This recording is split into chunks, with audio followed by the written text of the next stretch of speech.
Hello and welcome to the very first episode of my daily update series of me building a crypto personal brand in public until I hit $1 million in revenue. So if you don't know who I am, my name is Spicy. I've been trading crypto for 9 years. I've worked at prop. I scalp altcoins on low time frames, and I've taken a pretty big bet on crypto personal brands, hence the ambitious revenue target. So how these videos are going to work, there are going to be three parts to it. First, I'm going to start off with a roadmap update. So I'm going to be sharing what am I actually doing today, like literally right now, in order to move towards this goal, and also what I'm going to be working on next after I finish whatever it is that I'm doing right now. Next, I'm going to be publicly sharing my strategies and tactics on how I build, how I create, and also how I think about the problems that I'm currently experiencing, and also how I'm thinking about how to actually go and solve those specific problems. And then finally, I'm going to wrap up the video with doing a bit of Q&A. So on my social media, I do get questions from my followers, either from X or YouTube or my DMs, and I'm just going to basically answer them here on video. Since this is the very first episode of the series, I do actually want to give a bit of context on everything. So, sorry, first I'm going to start with some context, then I'm going to explain why am I going all in on a crypto personal brand, and then finally I'm going to explain why share everything in a daily updates format. All right, let's get into the context. So trading is ultimately a business. So trading equals business. Therefore, business equals trading. They are the same thing. They have the same goal and objective, right? So what is it? First, we have to go find an edge or a mispricing or some kind of advantage in the marketplace and then execute on it, make money from it until the edge decays, and then rinse and repeat over and over again. If you're unfamiliar with the term edge decay or alpha decay, let me give you an analogy. So imagine that there is a giant football stadium, and I happen to live right next to this giant football stadium. And every day I see people come out of this football stadium complaining about how hungry they are because there's literally no food shops around, right? So what I do is I decide to set up a little hot dog stall right outside this giant football stadium. And since I'm the only shop that sells food in a very giant radius of this giant football stadium, all the hungry people, they swarm to me, right? So I have a giant advantage here, right? Even if my hot dogs don't even taste that good, it doesn't matter. I get all the business. I get all the customers, right? So my earning potential is basically maxed out. Then some people catch on to what I'm doing, and they also decide to set up some hot dog stalls to compete against me. And as more people start joining uh, the joining the competition and competing against my tiny little hot dog business, my earning power starts to go down over time. So here we have a graph. X-axis is time, y-axis is alpha or your earning power. Basically, the point is that if you have some kind of advantage in a marketplace, whether it's an alpha in trading or some kind of advantage in business or some arbitrage opportunity, it is subject to fade away or to decay over time as more competition enters the marketplace, right? Okay, so if D equals the rate of alpha decay and F equals my rate of finding alpha, so my rate of learning or my rate of improving, there are three main situations that I can find myself in. So this is the worst one. If F is less than D, this means that my edge decays faster than the speed of how I get better. This means that my earning power goes down over time. So back to the hot dog analogy. Let me just delete these ones. So I set up this hot dog business, and over a year, so 12 months pass, I don't make any improvements at all to the hot dog business. None. Zero, right? Zero. So the same bun, same sausage, same everything. Nothing changes. So what happens? Competition comes in and my earning power goes down. I get wrecked. Not fun. Second situation. If F equals D, this means that my edge decays at an equal speed of how fast I improve. This means that over time, my earning power remains pretty much the same. So, okay, back to the hot dog analogy. Imagine that once a month, I ask my loyal hot dog customers how I could make my hot dogs taste a little bit better. And I take their feedback seriously, and once a month I tinker with the hot dogs just a little bit. I add a new sauce. I try a different sausage. I improve the bread, or I start buying better quality bread, right? And because I'm making the hot dog taste better, over time I am improving. But the issue is competitors are still coming in, right? So my earning power goes down. So they basically cancel each other out. So over time, my earning power remains pretty much the same. All right, and now we've got the third example, which is the nicest, the nicest example. This is where my edge improves faster than alpha decay. So this means my earning power goes up over time. So I could be making insane improvements to my hot dog business. Imagine that I put like half of the profits from my hot dog business into an R&D team, like a research and development team. I hire the best chef, and I team him up with like some crazy whack job data scientist, and they're working together each month doing some data-driven approach of making literally the best tasting hot dog in the entire world that only keeps tasting better over time. On top of that, I managed to land some deal with the football stadium, so I'm getting sponsored. I have like a full marketing department, which is like promoting my hot dogs like crazy. So the speed of how I'm improving this hot dog business is absurd. And it's like, yes, competitors are coming in, like sure, but it doesn't matter because I have like this giant hot dog empire which is improving faster than the rate of alpha decay. So this alpha decay, sure, it cancels this out, but net total, I'm actually growing. So it doesn't matter that the alpha is decaying. The fact is, I'm growing. The rate of my growth exceeds that of the alpha decay. Okay, now that we got that out of the way, let's talk about why I'm going all in on a crypto personal brand. Actually, before we get into that, I just want to give just a little bit more context, and it will all make sense. This will all make sense.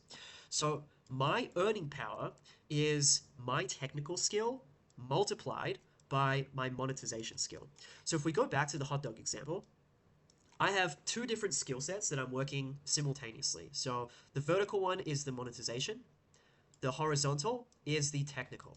So the technical skill is how good am I, like how much knowledge and how much skill do I have when it comes to hot dogs. So this is making the hot dogs taste really good. This is knowing that hot dogs, when paired with like a specific type of fries, are amazing. This is me knowing that like the best type of bread to use for hot dogs. This is like a very niche and a very specific type of skill set relative to that domain, right? So my hot dog skills. And then the vertical is the monetization skill. So this is talking about how good am I at business. So this is how good am I at promoting my hot dog business. This is how good am I at knowing how much to charge for my hot dogs. This is me knowing how I can set up like VIP programs for my most loyal customers so that I can retain them as repeat customers, right? So as I get better with hot dogs, I'm going to move further across this x-axis. As I get better at business, I'm going to be moving up the y-axis. Either one, if I'm improving at either one of these, my maximum earning power is going to go up. Okay, so how does this relate specifically to trading? So with trading, if I want to move across this horizontal axis, there's really only 4 things that I can improve over time. So if I'm taking more trades per month on average while keeping everything else the same, and this is assuming that I'm already profitable, right? I will be making more money. So example, let's say I take 30 trades a month, my average win is 100, my average loss is 100, and let's say my win rate is 55%. So with these stats, I'm going to be making money. If my frequency goes up to 33, I'm going to be making more money. If my average win gets better and I'm now making 110 with everything else the same, I make more money. If my average loss gets reduced to minus 90, I make more money. If my win rate improves to 60, I make more money. The point is, if I improve at any one of these 4, I'm going to be moving across this x-axis. So this is the technical skill of trading. Now we've got the monetization skill. So marketing is letting people know that I exist. Sales is getting money from the people who know that I exist. Delivery is giving the person who gave me money the thing that they paid me for. So if they gave me money, I give them the hot dog, right? And then retention is how well I can get the existing people who gave me money before to give me money once again. So if I get better at any of these four, I'm going to be moving up horizontally. Okay? So I want to go back to another analogy, and I'm going to use the chess analogy this time. This will all make sense. This will all make sense. So imagine that I'm a complete beginner at chess. So where would I be on the x-axis? I would be right here at 0, right? And then on the monetization potential, I'll explain what these lines mean in a second. On the monetization potential, I will be right here, right? I'll be right here. So I'm going to be below 0. This is because if I'm a complete beginner and then I try to actively go and make money from playing chess, I pay $100 to apply to a chess tournament, and then I lose. And then the next month, I apply to another tournament, and I lose again. And because I'm a complete beginner, I literally have a 0% win rate at all of these chess tournaments. So I just keep burning money month after month for no reason, basically. So how much money I'm going to be making as a complete beginner in chess, if I was to try to apply to tournaments, it's actually going to be in the negative. But then let's say I go and practice chess for about 2 years. I don't play any tournaments. I just non-stop study. I non-stop practice at chess. What's going to eventually happen is I'm going to pass the profitability threshold. This is where I'm now on the right-hand side of this, and I might not be making a lot of money, but I'm not losing money either. So I'm applying to tournaments, and every now and then I actually do well in the tournament. And let's say per month I'm making like $100 a month from these chess tournaments, right? And as I get better and better and better at the game of chess, I move up with how much money I can make. Now imagine that I am now at a point where I can make $1,000 a month from the game of chess. So this is where I'm at, right? This is where I'm at. Now let's pretend there is another player out there who is slightly worse than me. And this player is making he could make $900 per month if he was to go and apply to these tournaments. But, big but, he also has the skill of marketing. So when you have monetization skills, you actually get to move up vertically. And what's really interesting with this vertical ascension, just for simplicity's sake, I'm using multiples of 10, but let me demonstrate how this can look like. So someone who's slightly worse than me at chess, but they have the skill of marketing. They've managed to build a personal brand around chess, and what they do is they sell, they become an affiliate for a chess platform. So what that means is that they started posting content about chess. People like what they say because they're pretty decent at chess, right? They can make $900 a month from playing the game. And they've managed to strike a deal with a chess platform. So they promote the platform, and in exchange for promoting the platform pays them either like a monthly retainer, or the platform just pays them commissions. And now this person is making $9,000 a month. So what's really interesting is that despite this person having a lower technical skill, just because they have a higher monetization skill, it fully bumped them up 1 order of magnitude higher than me. And now they're making 9 times more than me. Now we've got the third player. He's even worse than the previous guy. He's making $800 a month. Like if he was to play in tournaments, he could make $800 a month. If he was to post content because he has just the marketing skill, he could make $8,000 per month. But this guy has taken it a step further, because he's got the skill of sales, he's got the skill of delivery, and he's got the skill of retention. He built an entire chess platform by himself. He is the founder of this chess platform, and now this guy makes $80,000 per month because he runs his own chess platform, right? So basically, this is the point that I'm trying to make. If my goal is to make money, I have 2 objectives. The first objective is I want to be moving across horizontally, right? I want to be improving my technical skill. But at the same time, I want to be moving vertically as well, right? Because if I move vertically, I get to unlock monetization. A question that you might have is, well, which one is more important? Is it more important to move horizontally, or is it more important to move vertically? Well, I don't think that there is like an objective like answer to this.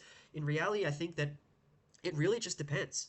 Like it really, really just depends. Because look, there could be someone out there who is the absolute goat, like like rank one in chess, and this is how much they're making.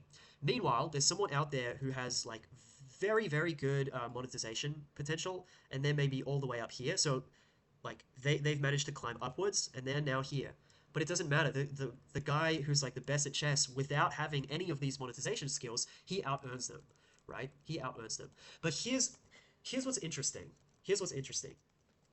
Oh, as you move further along the line, the friction and the level of difficulty there is to ascend to the next level of skill becomes exponentially more difficult, right? So, like your improvement in any domain of skill. Okay, for example, if I give you a guitar, right, and I say learn guitar, your level of improvement is going to look something like this. Where in the beginning you have a whole bunch of newbie gains, and then after you get the newbie gains out of the way, you get diminishing returns, right? So I think that at least this is how I view it when it comes to trading. Um, I think it's worth pushing on, like, if your goal is money, right? I'm talking strictly from this perspective of your goal is to make money, right? I would push on the x-axis until I'm really squeezing out those diminishing returns, and then I'm gonna push hard on the y-axis to try to basically make the most of the newbie gains, right? If you are a chess player and you genuinely don't care about the monetization like at all, like you genuinely like do not care about money like at all, then okay, by all means, just go all in on the x-axis, right? If you are completely obsessed about money, like hyper obsessed about money, sure, you can move in this direction, but the issue is if you have like absolutely no technical skill, it's going to be quite challenging to move up the ladder. It's still doable because like if you really really think about it, Elon, yeah, I'll just use Elon Musk for example. If Elon Musk knows literally nothing about, I don't know, violin, because he's like so insanely high up on this chart, he could probably start a violin business and do really well in violin despite having no technical skill in violin at all, right? But what will likely occur if he was to try and do something like that is he would get the newbie gains out of the way for violin, and then he'll go hard on monetization, right? So the point is that if the goal is to make money, which at least for me it is, I'm not trading because oh it's my passion and I want to get on a leaderboard for status. I don't care about that. I'm doing this for money. If I'm doing this for money, right? If the goal is to make more money, I want to be moving across the x-axis and the y-axis simultaneously. And building a crypto personal brand helps me move up the x-axis and take advantage of these newbie gains with marketing, sales, delivery, and retention. Because I'm quite far ahead on this x-axis. I've invested a lot of time and a lot of effort on the x-axis, and I've completely neglected the y-axis for a very, very long period of time. So now I'm stepping on the gas with the y-axis. Okay, before I move on to the next point, I just want to make it clear that this concept applies to all technical skills, right? So let's pretend that we're not talking about trading, but let's pretend that we're talking about League of Legends, right? Or esports, video games, professional video games. If I improve at any of these four skills, right, I am going to be moving across the x-axis. If I completely neglect monetization, then I'm aiming just to become a professional esports player, right? And that's it. But if I'm really great at League of Legends and then I learn the skill of marketing, I might be able to land some affiliate deals and promote, I don't know, the League of Legends t-shirts or other League of Legends products. I don't know what products there are out there. The same with chess, the same with tennis, right? If I improve at any of these, I will probably get better at the game of tennis. But if I learn marketing, sales, delivery, and retention, I could probably start my own. I could get my own tennis court built up, make it all nice and fancy pantsy. Build my own tennis club, create my own tennis business around it, maybe my own rackets, etc., etc. Right, and the total amount of money that I can make from the technical skill goes up. Right. So again, I know I'm repeating myself here, but I just like really want to drive this point home. If this is how I look at it, if my goal is to make more money, I want to get better at the technical skill. I want this to go up, but I also will need this to go up at the same time. Okay, so now let's move on. Well, let me delete this part right here. Okay, so if we were to just, if this circle represents every single market participant who is in crypto, 95% of them do not even make money. So 95% of them are on the left-hand side of this profitability threshold. You could even argue that it's maybe more, like 99%, but just for example's sake, let's just pretend that it's 95. So we have a very small piece of this pie of people who are actually on the right-hand side of this profitability threshold. Very small. If we were to zoom in on this triangle, this is what we get. In this triangle, there is an even smaller triangle, and this very small triangle represents people who are in crypto, who are profitable, and they have the skill of building a personal brand. So this is just them having the marketing skill, right? This is how many people there are who are profitable and they have a brand. And then these guys are profitable and they do not have a brand. Now, the reason why I think that this, like that small section is so tiny, there are two reasons why I think this is. The first reason is the guys who are really far on this x-axis, they are, like, not surprisingly, working at some kind of quant fund. And if you are working at a quant firm, or quant fund, whatever, hedge fund, it's very likely that you would have signed an NDA with the firm that you're at, meaning that you were, like, literally not legally allowed to talk about the stuff that you do, right? So they're not going to talk about the stuff they do, therefore they don't make content about what they actually do. Or people who don't work at a prop firm or a quant firm, whatever, maybe they're just scared to share their alpha, because if you talk about the stuff that you do, right? Let's go back to here, alpha decay. If I'm, let me just delete this. If I'm the only guy who runs this hot dog business, and then I go on social media, on Instagram and YouTube, and I talk about how I'm the only guy here who has a hot dog business, and I start talking about how much money I'm making and how awesome this is, guess what's going to happen? I'm going to increase the speed of alpha decay, right? I'm increasing the speed of alpha decay. So it makes sense that some people are scared to share what they're actually doing. And I'll explain why I'm not scared, like, later on, but just bear with me. So there are some people who are just scared of sharing because of alpha decay, or some people who are literally legally not allowed to talk about the stuff they do. Or there are people who they can talk about the stuff that they do if they want legally, like they can, and they maybe want to, but they just don't know how. So they just don't have this skill.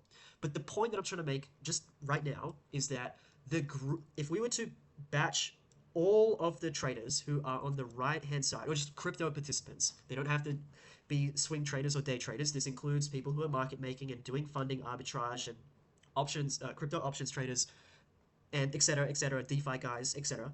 All the crypto guys who are on the right-hand side of this profitability threshold, a very small portion of them actually talk about the stuff that they do. Very small. And if we were to zoom in even further on this triangle of the people who talk about the stuff that they do, an even smaller group, so this is the green triangle, an even smaller percentage actually have the skill to go and monetize what they're doing. So this is, not only are they on the right-hand side of the profitability threshold, not only do they have the skill of marketing, but they also have the skill of sales, delivery, and retention, which puts them up onto this vertical, like the highest earning line. Okay, so here's the point. I know I'm going to repeat myself here, but I really want to make this clear before moving on. So most crypto participants, including KOLs. KOL is just a key opinion leader, or fancy word for influencers. Most players, including influencers, are on the left-hand side of this profitability threshold. That means that if you were to look at all crypto participants now who have more than 10,000 followers on Twitter or YouTube or Instagram, whatever, this distribution of how many of them are actually profitable, this remains the same. This means that if you were to look at 100 people who are in the crypto space who have 10,000 followers, there's maybe only 5 of them who are actually on the right-hand side of this profitability threshold. Only 5. The other 95 are on the left-hand side. If you were to look at people who have 100K followers, or even 1 million followers, it probably is something very similar, right? Very, very likely. Like there is this very misguided belief that this guy has a bunch of followers, therefore he must be a complete genius on the like super far ahead on this on the x-axis. And in reality, this is not always the case, right? In reality, unfortunately, this is not always the case. So very few people are even on the right hand side. So we have a very small percentage of people who are competing at the 0 orders of magnitude. So this means people trading crypto and competing against the edge that is inside crypto. Of those people who are on the right hand side, an even smaller percentage are competing at 1 order of magnitude. So that means not only are they profitable, but they know how to compete for the ref links, the affiliate deals, the promotions, etc. And then there's an even smaller, like a microscopic percentage of people who are on the right hand side. They have the marketing skill and they also have the rest. So to the point where they have their own product or their own service and they're competing at the highest level of monetization. So 2 orders of magnitude. So the point that I'm trying to make is that I want to compete in this small box because the actual number of people who are in that box is tiny. It is very, very, very tiny. So that's the first thing. The second thing that I've noticed, and this is very specific with crypto, I don't know how this is across other industries, but I have noticed this is absolutely the case for crypto. The level of difficulty to move across the x-axis, this is specific for crypto, or at least on Twitter, what I've seen. The level of difficulty to move across the x-axis is far greater than the level of difficulty to move up the y-axis. What does this mean? This means that there are people out there, very large number of people out there, who are actually below the profitability threshold, but just because they have a little bit of marketing skill and maybe a little bit of sales skills, they instantly get bumped up to all the way over here. So they're actually, like if you were to compare those marketing gurus with the people who actually have technical skill of 0 orders of magnitude, their earning power is almost equivalent to those who are like actual professionals in the game, right? And if we were to look at, okay, like level 1, 2, 3, 4, 5, here we have the technical skill, here we have the monetization skill. I'll draw there we go. And let's say each of these levels represents how much money you can make. So let's say at level 1, you can make like, let's say 1K a month. Yeah, 1K a month. There we go. 1K at 2, let's say it's 5K a month. At 3, it's 10. At 4, it's 20. At 5, it's 50, right? How much money you can make per month, right? The amount of effort and the amount of difficulty required to get to here with just monetization skill. So this is, you completely neglect your trading skill, like completely neglect it, and you just focus only on monetization, right? It's not that hard to get to here or even here. It really is not that hard. But to do it purely through trading is incredibly difficult. Still doable, still absolutely doable, but it's far more difficult, right? So what does this mean? What does this mean? It means that there is a giant inefficiency that currently exists, right? There's a giant inefficiency that exists. It means that there is an abnormally large number of people who, let's say this is the football stadium, there are hot dog stalls out here which are printing bajillions of dollars with very mediocre hot dogs. So such to the point where if someone was to come along, if an actual professional chef was to come along and start to compete with these other like not so skilled hot dog vendors, they would win by a mile, right? This is the point that I'm trying to make. So I believe that there is an absolute enormous opportunity for technical people in crypto right now to massively increase their earning potential if they want to jump up to the 2 orders of magnitude and start making money from their own product or service. This can be running your own trading firm, creating your own trading platform, creating your own analytics dashboard or something like that, creating your own crypto product, so your own coin, your own project, creating your own education service, right? The point is that the earning power of this is heavily mispriced, at least in my mind, relative to the amount of time or effort or technical skill required in order to get up there, right? That's the point that I'm trying to make. Okay, so hopefully by now it should make sense why I'm going all in on a crypto personal brand. Just to sum up, uh, I believe that I'm quite far ahead on this x-axis. Now I want to take advantage of pushing up the y-axis. That's basically it. That's what I'm doing. Okay, third point. So why share everything in a daily updates format? So there are two reasons. First reason is because I'm taking a correlated bet. So if you don't know who this guy is, he is Nick Saraev. Sorry if I botched the name Nick. My apologies. He is an AI automations guy who is earning $300,000 a month with no team. I'm just going to say that again because of how absurd that is. He's making $300,000 a month with no team. One man army, 300,000 a month. So he clearly knows what he's doing, right? Clearly knows what he's doing.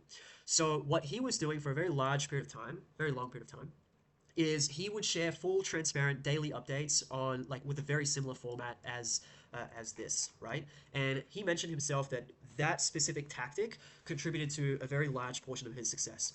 So what I'm doing is I'm piggybacking off of something that has been proven to work in the AI automations industry, but maybe has not been proven to work in the crypto influencer industry, at least to my knowledge, right? So I don't know of anyone currently who is willing to share literally everything that they're doing on a day-to-day basis on how they are monetizing from crypto Twitter or crypto YouTube or whatever, and showing literally everything what they're doing behind the scenes.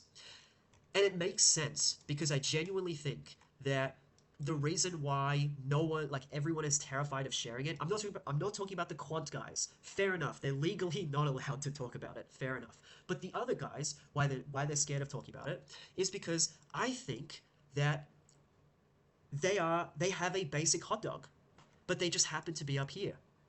I think that they're very high up on the monetization scale, the vertical side. Oops, sorry, I'm on the wrong graph.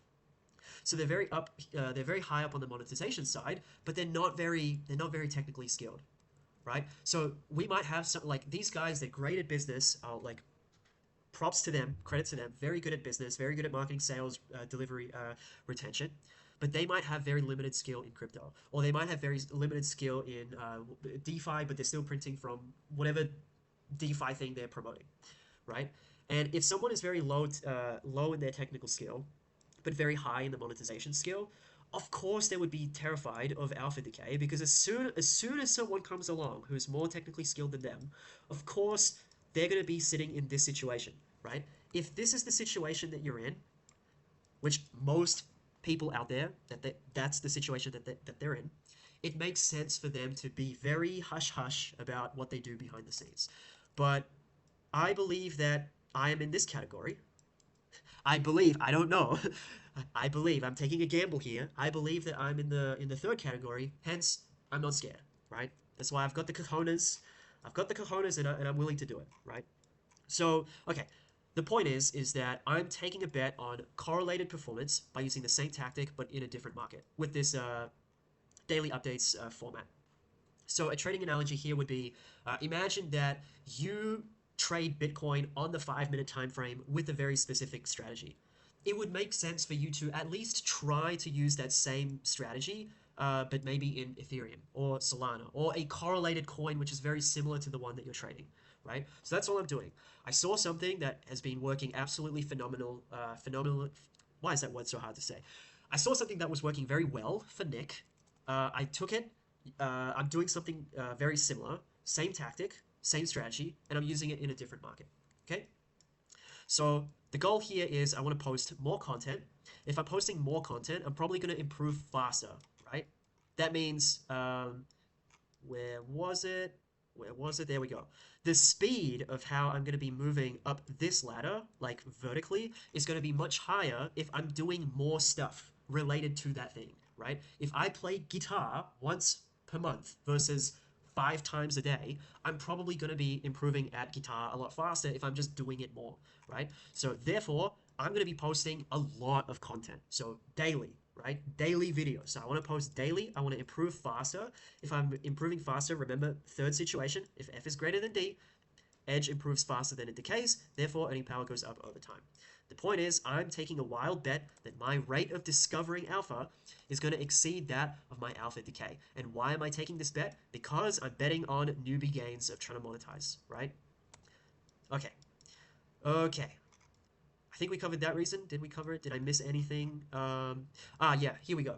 So I believe that by sharing literally everything that I do, yes, the speed of the alpha decay is going to be faster. So like the more that I talk about the stuff that I do on a day-to-day basis, it would make sense for the alpha to decay at a faster rate versus if I rarely talk about it. But simultaneously, the more that I talk about stuff, the more content that I post, as I get better at marketing, sales, delivery, and retention, the speed of how I'm improving is also going to go up. So I'm okay to share everything because the trade here is that I'm okay to sacrifice this in exchange for outsized growth, right? Outsized, compounded. I basically want to maximize my growth rate to its absolute peak, right? That's what I want. The speed of how I want to move vertically, I want to crank that up, right? Okay, reason number two why I'm doing this is because of personal reasons. So, sharing literally everything that I do, it is scary, and that makes it epic. So, by sharing literally everything that I'm doing, it is scary because if I screw up, it is going to be a public screw up. Everyone is going to see. I'm going to have eyes on me when I screw up. It also means, and this is likely going to happen, but on my journey towards hitting this goal, it's very likely that I'm going to hit some kind of roadblock, right? I'm going to experience some kind of big problem, some big obstacle, and I might be stuck on that obstacle, banging my head against the table for like 6 months straight before I finally manage to solve it. And during that 6 months period of time, every single day, people are going to see me struggle and suffer on a daily basis. And it might actually be embarrassing, right? So I have my pride on the line here. But I still firmly believe that anything that is scary to do, it is epic, right? So if I have 100% of my journey documented, like when I'm older, when I'm like 60 or 70 years old, even if I crash and burn, like it is what it is, right? When I'm 60 or 70 years old and I'm looking back and I say, hey, you know what? Let me just pull up my daily update series. And I just decide to watch the series in January 2026. It could be like January 2060 or 2070. And I'm just pulling up YouTube and watching this series from when I was a youngster and I decided to give it a shot and to go all in. That would be so entertaining. That would be so nostalgic. And I know this to be true because when I was younger from today, I used to make money from a video game called RuneScape. So I literally used to do that for a living. I used to play video games for a living. And I did document some of it. And whenever I look back on the things that I have documented about my time on RuneScape, it is sick. It is so cool. Like I love to watch it. I love to go through that, to go through like my oldest stuff from the RuneScape days. And I still sometimes message like some of the boys from back then, and we'll like send some like really old screenshots. And like it is such a vibe to reminisce on those times. It really is. And sometimes I really wish that I had like more screenshots or more like video recordings of like funny moments or even like the hard times where I had like a month. I remember like I remember I went through a month where I lost money almost every single day consecutively, and I was down like 20 grand in a month. And that was like such a brutal time. And as a kid, that felt like torture. It was a really hard period for me to experience. Um, and yeah, basically, I want to document everything. And the other thing, like just to like piggyback off this point, um, the thing is that I'm doing something wild, and there's no information on this. There's no information on, like, if I was to go on Google, right, and I was to type in how do I make $1 million in revenue from a crypto personal brand? There is no step-by-step roadmap how to do it, all the tactics, all the playbooks, all the strategies, how long does this certain process take to set up. There is none of that, right? I am like kind of in the dark. I have a semi-decent idea of like how to pull it off, but like I'm sort of in the dark here, right? So this means that everyone else who is in a similar position to me, or even in a slightly worse position to me, is also in the dark. That means that if I hit this goal, right? So if I manage to hit this goal before I die, right? That means that there's going to be a full documentation day by day, step by step, like microscopic step by step on how to actually achieve this from pursuing from pursuing this goal in this very specific kind of way. This means that anyone else who wants to go and pursue this will have a step by step guide for free to go and do it. And even if I crash and burn, even if I crash and burn and completely miserably fail, guess what? There's still going to be a step-by-step guide on how to not do this. So either way, it is a it is a win-win situation. Alrighty, so we got all of the context out of the way. I hope that that really like solidified why I'm so bullish on personal brands and why I'm going all in on it. So now we can actually properly get started with the video. So I'm going to get started with the roadmap update.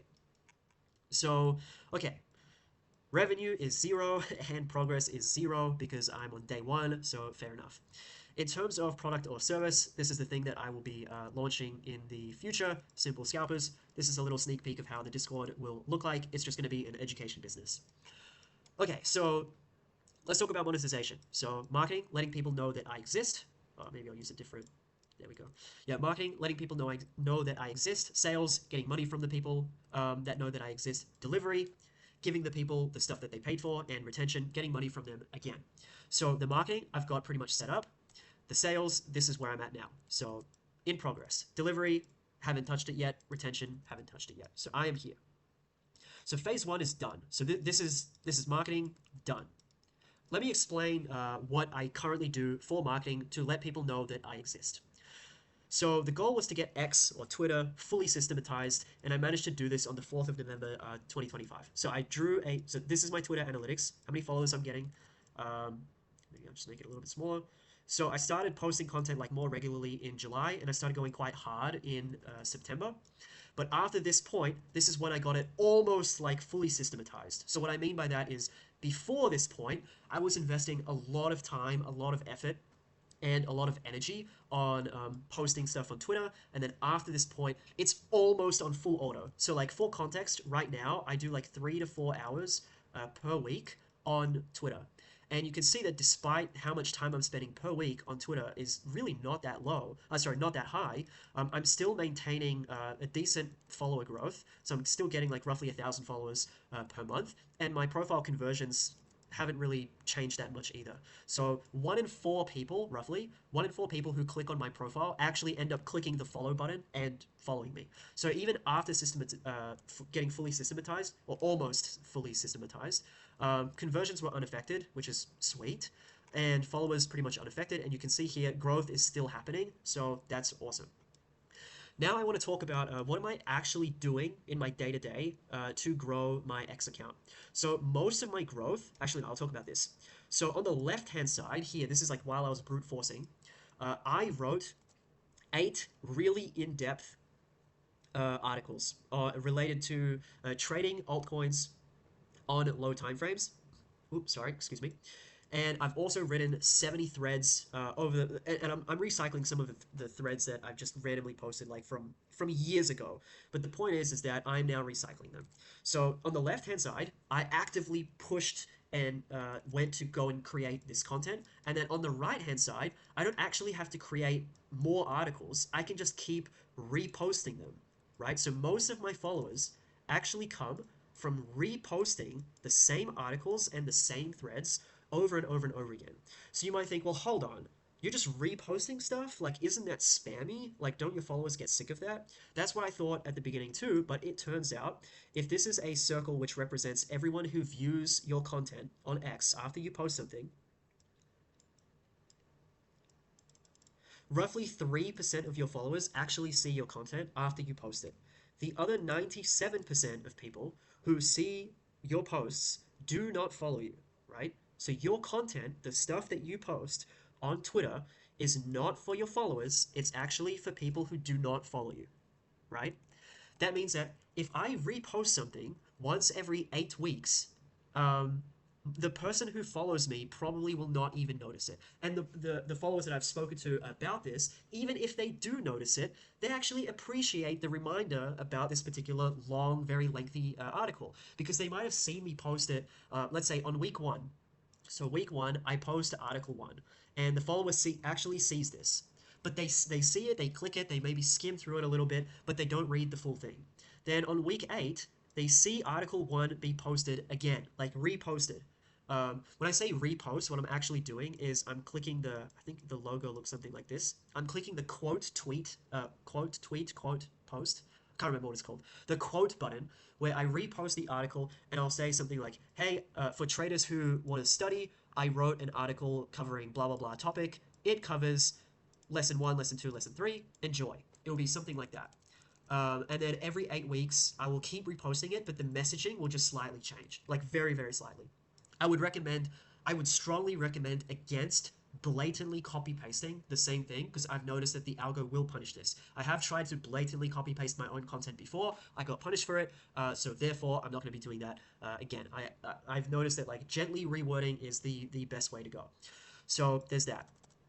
So yeah, the first thing is I have 8 articles and they're being recycled every 8 weeks. Done. I have 70 threads and they're also being recycled every 8 weeks. That's also done. And just it takes like 2 minutes to repost the same thing, but it's really interesting how the thing that takes me literally 2 minutes of time is driving most of the followers. Very, very interesting. There's 3 other things that I do as well on Twitter, and I think that these are useful and I don't want to neglect them. So the first thing is, every single time that I get a question in my comments or a question in my DMs, I will try my best to answer literally every single one that I get. And the reason why is because my answer to every single comment or question that pops up in my DM, I can actually take that answer, post it, slightly reword it or reformat that answer, and then post it as a tweet. So there are 2 types of tweets that I also run. So the first one is a blank text tweet. This is just a tweet where it's just text and there's nothing else. And the second one is an educational graphic. So this is where I have text and then there is an image that goes along with that text as well. So anytime that I reply to someone, that reply gets recycled as a blank text tweet, or it gets recycled as an educational graphic. So if someone asks me like a more complex question, I will try and draw something for them and then I'll like repackage that as an actual tweet. So I get I do 7 of these per week, so that's 1 a day, and I do 35 of these per week, so that's 7 per day. And the amount of time, like actually, what's really interesting, the 3 or 4 hours a week is actually spent on this, rather than this, even though this is what gives me most of the followers, which is really interesting. But what I like about this, despite it taking time, is that every now and then, one of these will just happen to magically go viral, right? So I'm firing from the hip with these ones. A lot of the times when I post these, they flop and they actually don't get that much engagement. But every now and then, one of them just happens to be, just magically, happen to be a complete banger. They go viral and they do really well. Or they do much better than the average educational post or an average graphic post or an average blank tweet. If it does abnormally better than normal, what I will do is I will take that same concept or that same idea that was in that thing that was viral, and then I would repackage it as a thread. So I would rewrite the same idea, but I would just expand on it. I'll get more detailed, and I'll put it into a thread format. Then on top of that, I would go and put it into an article format as well. That way, the same idea basically gets added to this list, which I can then reuse over and over and over again to accelerate this rate of growth. Right? So the more articles that I have and the more threads that I have, the rate of growth goes up. The better the articles are and the better the threads are, rate of growth goes up. And this basically helps contribute to getting more articles, more threads, better articles, and better threads. Right? So I'm just recycling and reusing this over and over and over again. And yeah, I've gotten to the point where my Twitter, or my X, sorry, is almost on full auto. Like, it really does not require that much of my time. And I'm really happy with the place that I've gotten it to. So this is phase 1 completed. This is like marketing, sweet. Awesome. Very happy with this. Alrighty. So phase 2. This is what I'm working on now. So main goal, I want to get the Telegram launched and fully set up. So I did actually launch the Telegram about 2 weeks ago, January the 13th. And I have 4 objectives that I want to cover with this Telegram. And the goal is I want to create a starter pack of lead magnets to give away to the Telegram members. If you don't know what a lead magnet is, let me explain. A lead is just someone that you can contact. So if I can DM someone, they are a lead, right? So as soon as someone joins my Telegram, or as soon as someone follows me, they now become a lead because I can contact them. And if I can contact them, it means that I have the opportunity to have a conversation with them, which can then potentially lead into a sale. Okay, a lead magnet is something that attracts leads to me. Okay, so what I'm doing is I want to build a suite or a little starter pack of these lead magnets. So the first thing that I got done is I wrote a 100-page PDF guide on how I trade breakouts on altcoins on low time frames. So a momentum trading strategy guide. This is pretty sick. I spent like a lot of effort, a lot of time, and I put in a lot of effort into making it, and it far surpasses anything that is on X right now, even in article format. The reason why is because X articles, they're very limited with how many images you can put in the article, and also the formatting and like how you can visualize stuff and lay everything out. There are limitations to the X articles. So by being able to just let my creative mind go wild on the PDF, I could format it and visualize it and go and set up that PDF guide in the way that I wanted, and the quality of it basically far surpasses whatever I could possibly do with an X article, and also surpasses anything that anyone else could possibly do with an X article because of the X article limitations. So nailed this one. Very happy with it. The next thing that this is what I'm working on right now. So I'm working on building a mean reversion trading strategy guide. So currently working on this, hopefully at the time of this recording, hopefully I get this finished by the end of this week. And then after that, so the next week after that, I want to build a custom trading journal and then also build a custom daily report card. So once all of these 4 are done, I'm going to be in a pretty decent spot with the Telegram. Actually, Telegram is going quite well at the moment. It's doing about 40 new users per day. But if I can get all 4 of these built, I'm going to be in a really good place. Let me explain. So as soon as I get one of these lead magnets built, I get to add it to the stack of stuff that I'm promoting on Twitter, so on X. It's so hard to call it X. I just prefer to call it Twitter. Okay, just for simplicity's sake, just for the rest of this video, I'm just gonna call it Twitter. Okay. So as soon as I get all 4 of these built, I get 4 extra things added to the stack to like heavily promote the Twitter. So that means that my rate of growth on Twitter is going to go up as soon as all 4 of these are complete, and I'll be recycling them once per week. So 1 lead magnet per week. The thing is that if I only have 1 lead magnet and I promote the same lead magnet every week, I will actually fatigue my own audience and I will look a little bit spammy. So I don't want to be doing that. But if I have 4 different lead magnets to give away, and once a week I just promote one new, like I promote this on week 1, I promote this on week 2, promote this on week 3, promote this on week 4, and then in the new month I promote this again. That's fine. My audience will not mind. They don't get fatigued by, they won't get fatigued by that. So that I'm really excited for.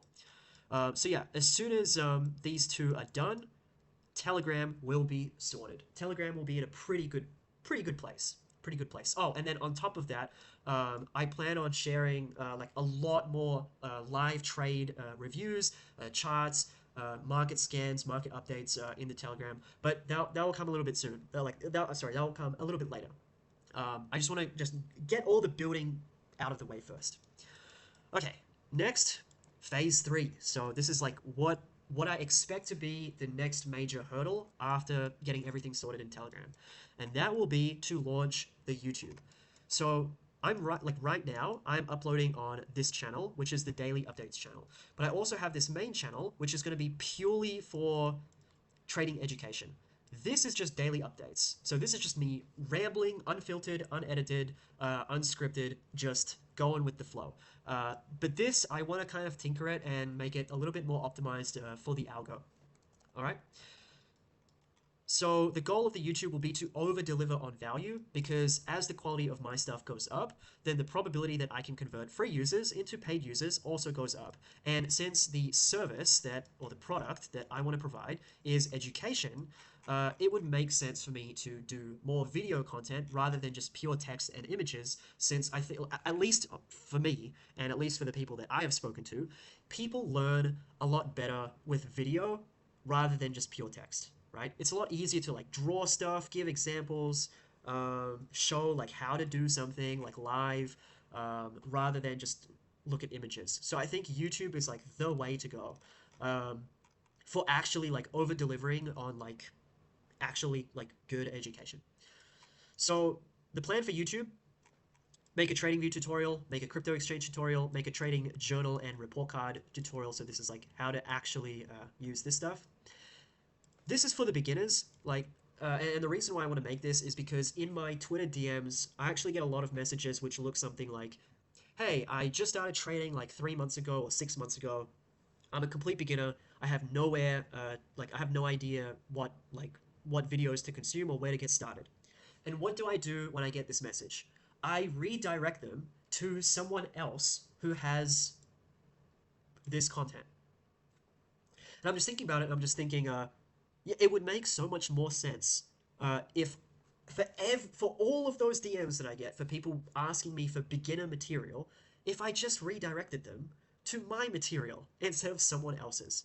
It's like it's such a low-hanging fruit, and the level of difficulty to create videos for these three things is incredibly low, at least for me. Like this is like child's play to create video, like a tutorial on how to use TradingView. Like this is not going to be challenging like at all. So I'm thinking, yeah, this is just easy peasy, can immediately like provide value to raw beginners, which is going to help.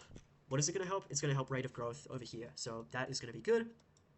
And then here, the full trading blueprint video. So this is something I'm really excited for this. I'm like super excited for this. So for context, this is something that I spent like 50 consecutive days working on.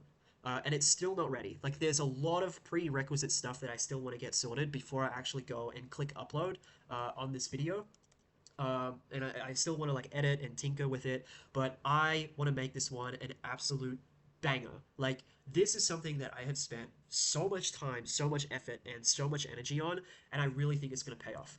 This is basically like my right hook. Like this is like the thing, my weapon that I will be using like to grow my Telegram and also simultaneously to grow my Twitter. But mainly, this is gonna, I believe, this is gonna have the highest impact for the Telegram.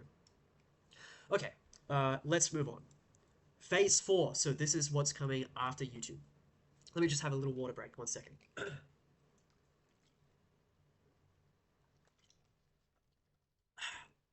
I'm losing my voice here.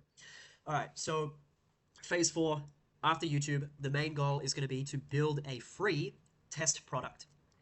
So for context, I don't actually know if this is going to be the main goal after phase 3. I'm just taking a wild guess, right? Because once I get here, maybe how the chessboard looks like might look a little bit different. So the best move to play at this point might actually be something else. But if I had to take a wild guess, I assume it would be this. So what I want to do is I want to build a beta test for this product. I want to make it completely free, so no friction at all for people to join, and no funny business like, oh, yes, it's free, but you have to do like $10 bajillion of volume on an exchange for me so that I can rack up the commissions. So it's not actually free. Like you actually just you have to lose a bunch of money to me via commission fees before you can access it. So no, none of that funny business. It's just like I'm gonna make it 100% free, no friction, no funny business, literally free. So like my time, my attention, 100% free, temporarily. And the goal is I want to collect as much data and as much feedback as humanly possible over a 30-day window period of time before I go and convert to paid, before I go and switch over to paid. And the goal of collecting so much data and so much feedback from users is because I want to understand what is good about my service and what is bad about my service. By getting more data and a better understanding about what is good, I plan on doing more good stuff and just doing less bad stuff. If I do more good stuff and do less bad stuff, guess what's going to happen? The product will be better. So that's what I want to do. All right, I think we covered the roadmap and tactics, I believe. Let me just change this. So yeah, we covered the roadmap, covered the tactics. All right, let's go into Q&A and then we can wrap up. Okay. Oh, and before I get into Q&A, please don't be shy and don't hesitate to ask me questions in the comments or in my DMs on Twitter. Like, don't be shy. Something that I've noticed from like speaking with a lot of people in this space, actually not just in crypto, but like across other domains of skill as well, is that people like the people who are willing to drop their ego and not be scared to look dumb and just ask more questions than other people, they get more answers than other people. And people who get more answers than other people, they learn faster than the average person. So the point is, if you want to learn at a faster speed, go ask more questions. And I'm not saying, oh, you have to direct these questions to me. No, it doesn't have to be specifically to me. You can go ask other people questions as well. This is just like me talking directly to you. Like, if you're still watching this video, like, this is now me talking directly to you. If you want to learn faster, ask more questions about the thing that you're trying to learn. And this doesn't have to be you you asking me more questions.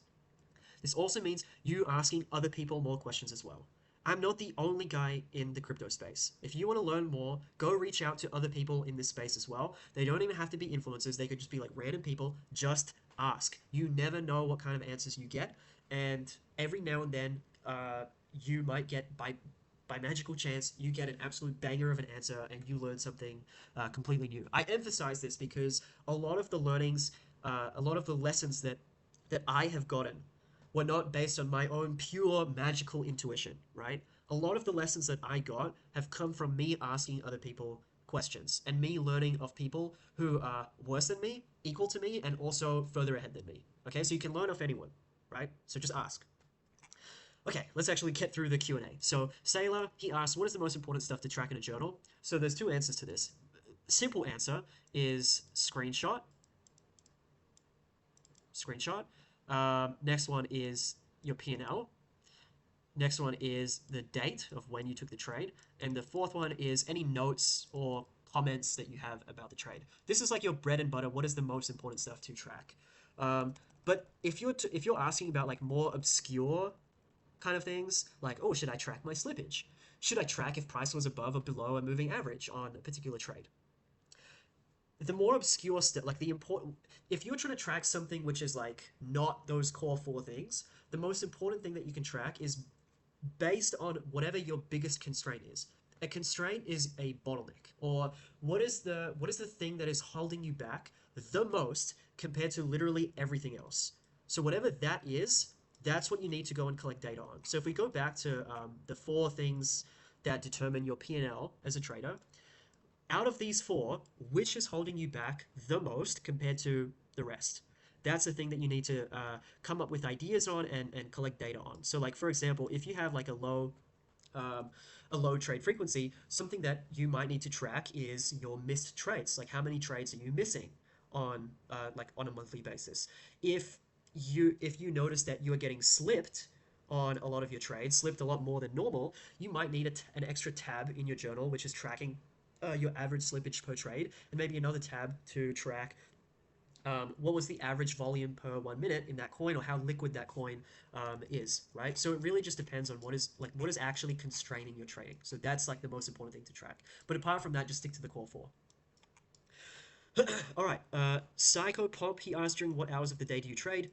So I do 07, there we go, 07 UTC until 10 UTC. There's nothing magical about this time slot. This is just the time slot which is most convenient for me. A big mistake that I've made in the past is trying to adjust my trading schedule based on where I thought volatility will come. And what ended up happening was I completely destroyed my sleep schedule, my health, like my physical health, my mental health. And when I damaged my physical and mental health, just for the sake of trying to rack up more trades, my rate of learning went down. And if we go back to, where was it? Here. We do not want rate of learning to go down. I want to maximize my rate of learning, and I will not, I am happy, more than happy, to sacrifice a little bit of my short-term performance just for the sake of cranking up my rate of learning. So I would recommend just pick a time slot which is the most convenient to you and be consistent with showing up to that time slot. All right, Jacus, or Basemaster 13. So he asked, how long did it take to make it as a trader? So just for keeping it simple, if make it means crossing the profitability threshold, so for me, it took, I'll just use a thinner brush. It took me 12 months just to go from losing to be like just break even. And then it took me an extra 6 months just to the point where I can actually start making money from the game. So in total, it took me 18 months. There we go. It took me 18 months. But I have seen people pull it off in like 6 to 12. So absolutely doable. I reckon if you're doing like 3 hours a day, 5 days a week, and you are very consistent with this, and you have a plan, you have a schedule, you are journaling all of your trades. Once a week, you are reviewing the trades that you're taking. Once a month, you're reviewing everything that you did over the past month. And then every now and then, or like once a week, you also have a little time slot dedicated purely to research. So purely towards improving the edge that you have. Because remember, we can't just be satisfied with having an edge. We also need to crank up our rate of learning. So if you also have some time dedicated per week just on improving the edge that you currently have, I reckon 6 to 12 months is absolutely doable. But for a reference point, 18 months is fair to assume. All right, let's delete this. Okay, and then last but not least, as Trader, he asked, when you exit trades, do you exit in one click or do you scale out? So, okay, me personally, I exit in one click. But let me explain when it makes sense to exit with one click versus scaling out. So, if you're a trader, you have really two things that you could do to increase your rate of finding alpha. Well, sorry, there's two ways that you can improve your edge.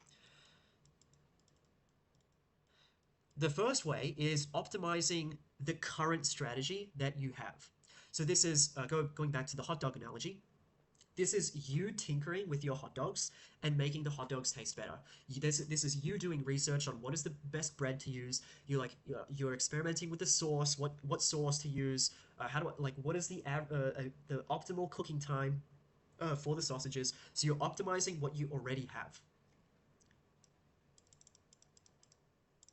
And the second one is discovery.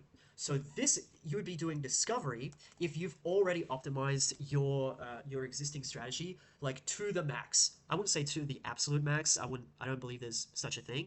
But you've really done like a lot in terms of optimization.